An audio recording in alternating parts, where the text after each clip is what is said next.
Hi, I'm Finn, and today we're making Julia install our IoT distribution on an Arduino and compile it as well for ESP32, so you can learn how to do this. And what is this? That's the ESP32 you're going to work with. You're not getting a screen, you're getting the more complex variants, so everybody who watches the tutorial will be able to do this as well. With the easier one. No. So we have one with the display. That's actually way easier to set up if you got one of those, because you can use the buttons and screen menus to configure it. But we're not gonna let Julia do this. We're gonna have it the hardware. I did not know. Yes, now you know. Perfect. All right. So I prepared for you a small sheet of what we're gonna do. Yeah. So first, we're gonna set up the Arduino IDE and clone our repository. Maybe you want to start by opening our documentation. Meanwhile, I'm drinking my coffee while Julia has to set this up. We are using this as well to make the documentation better and find places where we can improve. So you got it really easy to set up. Okay, so I'm clicking on libraries and then I'm going to the Arduino one, right? Exactly. You just open the Arduino library documentation. I personally wrote this one, a really cool one. Wow. So there you see, that's like if you have no idea about Arduino, you can start with that tutorial. But you want to set up the Arduino IDE first. So there's an installation guide for this. Open it and get it. We're currently on Windows, as you might see. So she needs to get the Windows version. On Windows you often also have problems with drivers. That's why you might have to install the specific driver for the communication with the microcontroller. I'm installing. This is an Arduino clone, Arduino Uno. Has the same feature set. It's by some other brand we're not affiliated with. Yeah, the cool part about this one is the low complexity. It should usually run out of the box with Arduino IDE. It doesn't have a Wi-Fi chip or not even like a Bluetooth chip. So what it does, if you compile our system for it, it will just stream the sensor data to your serial port. The serial port is also explained in our documentation. It's basically the communication interface. It's on this chip right here. Through the USB it communicates with the Windows or Linux you're working on. Is it normal that it takes so long? Yeah, it's normal. She's currently opening Arduino IDE. That's pretty cool. And impatient. And impatient, as always. I think you need to be some kind of impatient in a startup, or else nothing is getting done. Okay, but let me plug this in. Yes, so this board. board, Have something to do. you can plug it in. You can also check if your computer will recognize it.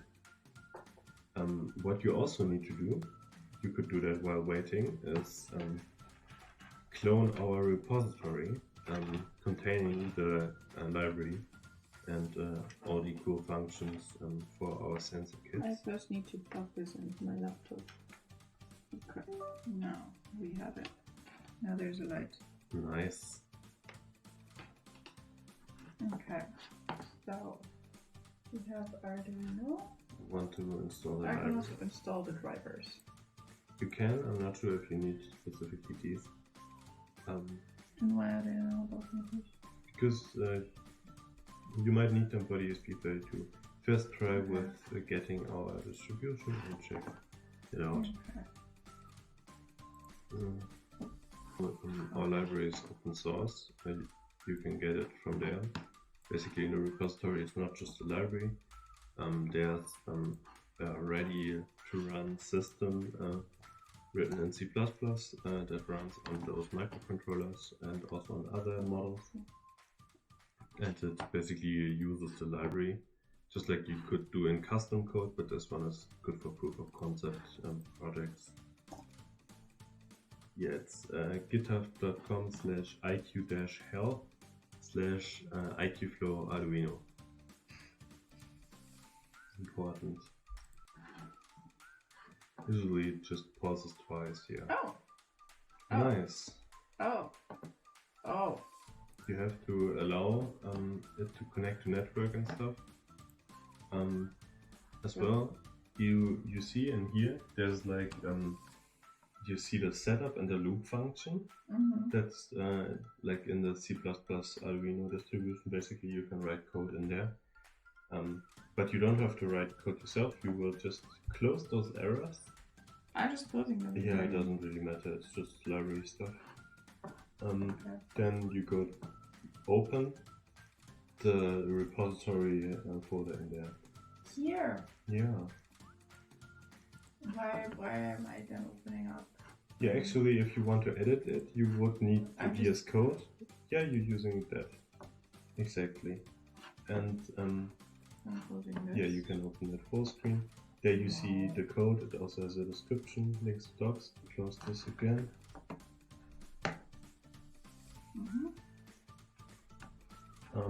Yeah, you see here's like variables that you could set up. It also says setup, change. That's the factory settings that are on the device. Those you can change some of them with the device itself if it has a display. Compile this thing for the Arduino Uno.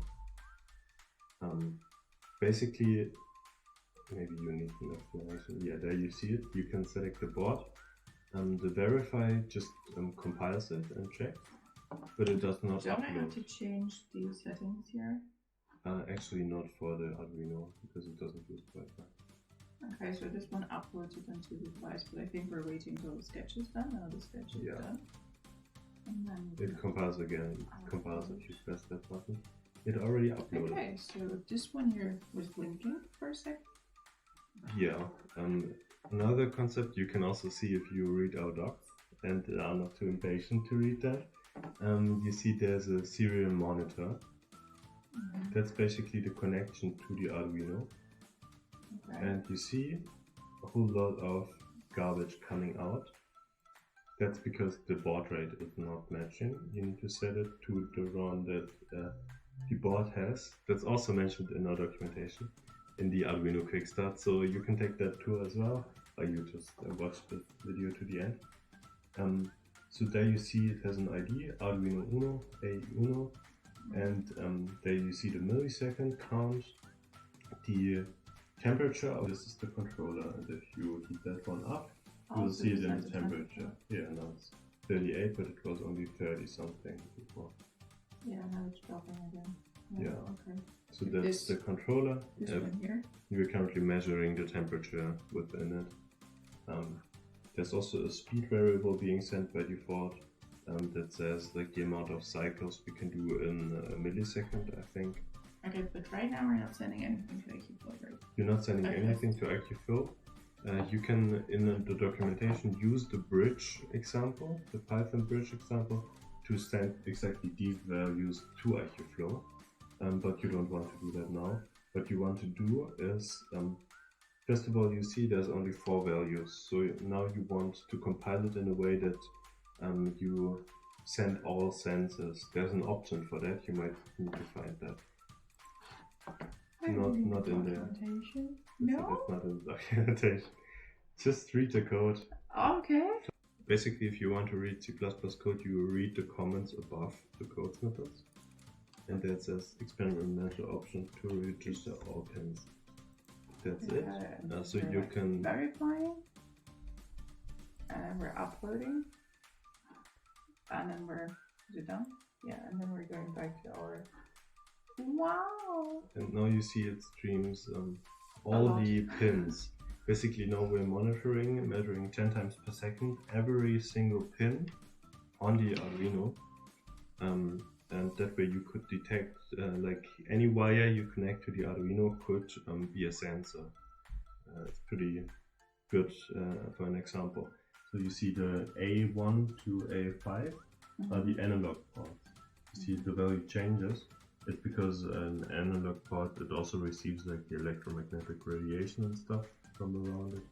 The D1 to D30 are digital pins. They are currently all on 0 because nothing is connected. But if you were to connect a wire to it and set them to 1, then like to 5 volts or 3 volts depending on the operating voltage, you would see that in here. For example, if you connect a button to one of them, you could connect it. Cool, check, nice, well done.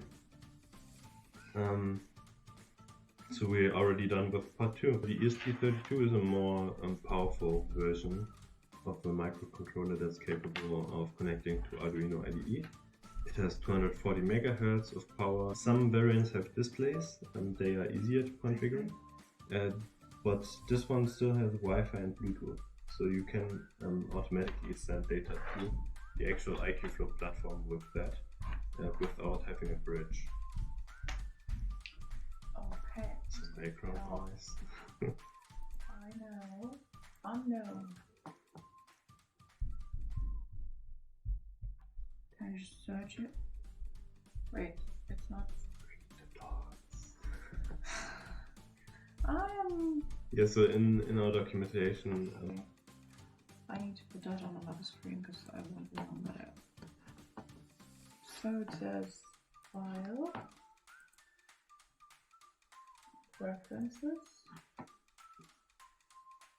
additional, what? Board manager URLs. Okay, yeah. Okay. Yeah, basically, you're giving it context that it also knows the other board. Yeah, so the settings are different on Mac and Linux. So you might have to click through it a bit. Okay. This one because you installed that one, but you need to set a custom version as well. In the 2 point something versions, they also still support the internal magnetism sensor, but they don't in later versions because it's pretty inaccurate. But it still helps you to notice if there's a magnet close by, so I kind of like that still. This one just downloads the development framework for you. Basically, there's also a GitHub repo you could clone. Do I ignore this? I don't know. I've never had that error, but it looks like it didn't install at all. Yeah, it looks like it. Maybe I have to run this as admin. It's actually a thing that happens if you work with microcontrollers and drivers stable. That actually worked for a few other team members. They had trouble connecting, and then they used mobile hotspot. Sometimes like some jitter in the connection closes that.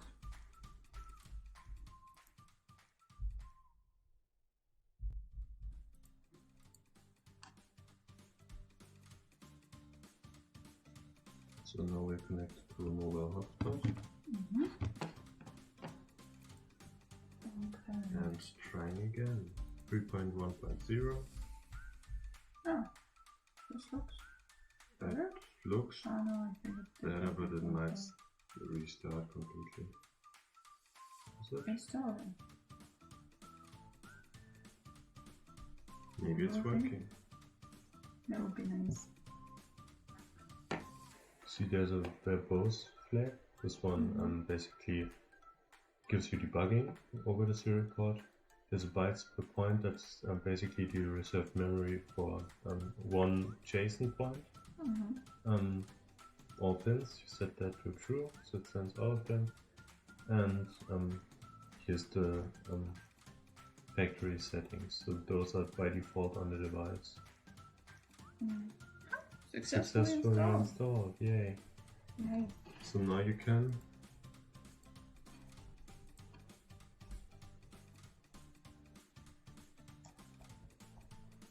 dev module. Yeah, you have to select your correct. That's what you would change if you want more sensors to the other. You could also leave out, for example, the button sensors or something. Main program. This is what runs on the Arduino, and this is what runs on the ESP32, like the complex app. See, now it's connecting and sending to the device. That's done uploading. It's pretty cool. So we can check the serial monitor. Let's see what we will see. Go to what is the reset button after configuration. Yeah, you see it now is in config mode, and you could configure it. You can just open the page maybe to show people what it looks like. Yeah, you have to connect to the Wi-Fi. So it automatically creates a Wi-Fi that is called aicuflow, and you can connect to that one. It's an open one just for configuration, and then you can connect and you see the school page, and then you can input the credentials that you have. Also, you need a flow ID, or if you have a device with display, you can create it on that device as well. And we're going to flows in here, and this is our flow ID. Is that to open? Okay. But you need to connect to that Wi-Fi again. Okay, so that works. I think we can click on save. Now I can connect to the normal internet again. Yeah, you should. You can check your flow actually if the data is coming in already.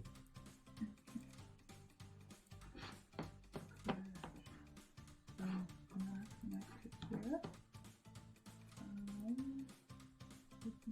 This is the perfection and your data. Yeah, if you need to debug it for some reason, then you could just turn on the